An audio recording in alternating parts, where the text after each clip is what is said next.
प्रभारी मंत्री सौरभ बहुगुणा आपदा प्रबंधन के बजाय भाजपा के बूथों का प्रबंधन करने पहुंचे थे बागेश्वर।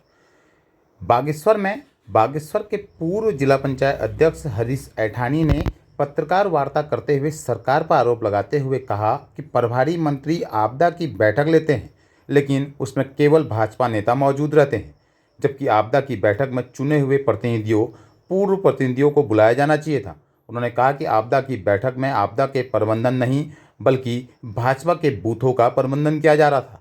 उन्होंने कहा कि आपदा के लिए सरकार किसी भी तरह से संजीदा नजर नहीं है। अगर वह संजीदा होते तो आपदा जैसी महत्वपूर्ण बैठक में जनप्रतिनिधियों को भी बुलाना जरूरी समझते। उन्होंने कहा कि आपदा का दंश झेलने वाले लोगों के लिए कोई भी काम नहीं किया जा रहा है। खुद विधायक कपकोट भी मानते हैं कि अधिकारी आज काम नहीं कर रहे हैं। अधिकारी आपदा के लिए संवेदनशील नहीं हैं।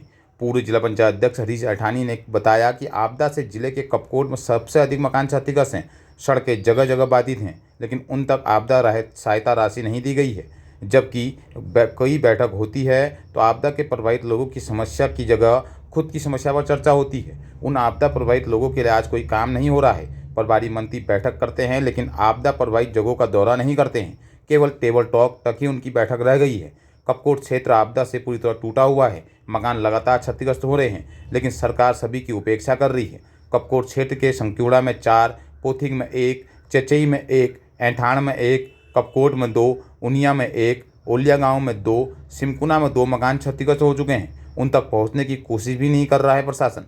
वहीं 2018 की आपदा में प्रभावित उनिया और बदियाकोट में आपदा की जद में 10-10 मकान खतरे की जद में हैं। उन तक आज तक कोई कार्रवाई नहीं की गई है। उन्होंने बताया कि 2014 में बने 9 वैली ब्रिज आज खतरे की जद में हैं, जिसमें 2 कर्मी, 1 वाछम, 2 बदियाकोट, 4 रेखाड़ी से 14 स्टल में बने वैली ब्रिज पूरी तरह से खतरे की जद में हैं। उनका झुकाव एक तरफ हो गया है। साथ ही उन्होंने बताया कि कपकोट में 3 एम्बुलेंस में से किसी में भी परमानेंट वाहन तक नहीं है।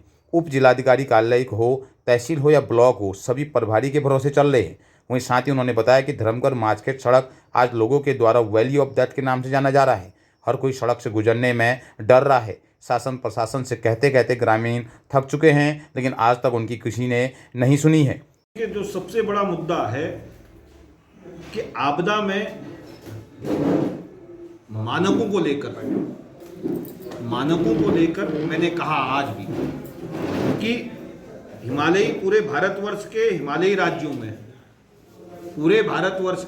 राज्यों में 10% की जनसंख्या हम पहाड़ के लोगों की है।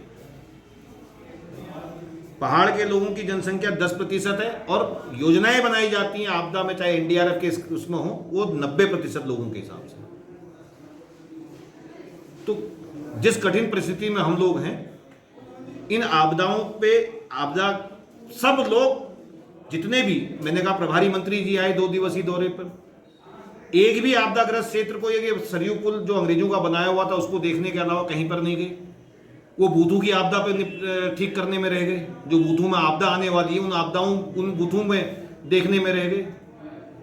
आज हमको जरूरत थी आपदाग्रस्त क्षेत्र में, चाहे मल्ला दानपुर का क्षेत्र हो, चाहे बिस्ला दानपुर का क्षेत्र हो, चाहे काडा कंसियार का क्षेत्र हो, चाहे दुगनापुरी का क्षेत्र हो, एक भी आपदाग्रस्त भवन या भवन सामियों को जिनको दुख तकलीफ पहुंची है, वहां तक पहुंचने का काम तो प्रभारी मंत्री ने किया ही नहीं।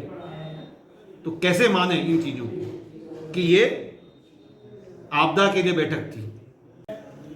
17 तारीख से पहले बदियाकोट, किलपारा, मल्ला दानपुर क्षेत्र के दौरे में था।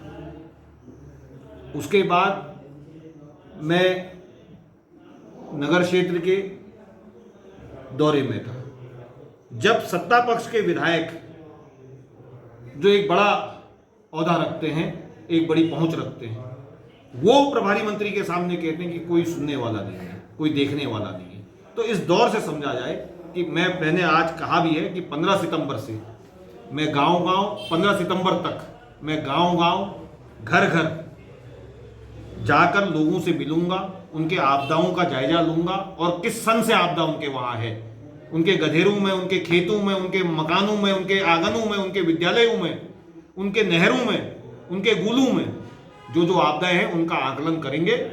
और समय रहते अगर ये नहीं चेते तो मैं 15 सितंबर से आंदोलन भी रहूंगा और उत्तराखंड में आपदा में मारे गए लोगों के आत्मा की शांति के लिए, आपदा से ग्रसित जिनको नुकसान हुआ है उनके लिए और सरकार की शुद्धि बुद्धि के लिए एक भव्य यज्ञ केदारेश्वर मैदान में करने जा रहा हूं।